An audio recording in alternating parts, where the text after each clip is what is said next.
ইমানদার জানতে হবে কখন চলে যাবে, কখন আসবে সেটা জানেন, যাবেন কখন জানেন না। ওদের কিভাবে জানা যায়?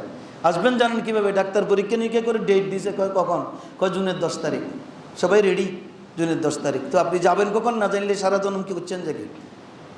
আল্লামা ফুরকান রহমতুল্লাহ জামিয়া শাইখুল হাদিস ছিল, মহেশখালী বাড়ি, কানেকার পাশে যার মাজারে পাক। উনি ছাত্ররা বলছে, কয় হুজুর রসুল বলে গায়েব জানে, রসুল বলে গায়েব জানে, এগুলো কি কথা ঠিক? হয়পড়া যাবড়া, রসুল তো বহুত আগে গায়েব জানে, আমি ফুরকানও গায়েব জানি, আমি ফুরকানও গায়েব জানি। কয় কীভাবে হুজুর, এটা কি বলতেছেন? কয় লিখি রাখ, আমি অমুক সালের 10ই মুহররম মারা যাব। লিখে রেখেছেন ছাত্ররা। ঠিক 10ই মুহররম আশুরের দিনে আল্লামা ফুরকান রহমতুল্লাহ আলাইহি জামিয়ার শাইখুল হাদিস দুনিয়া থেকে পর্দা করেছেন। রসুল তো বহুত আলা কথা বেড়া, রসুলের আদনা গোলাম ফুরকানও গায়েব জান।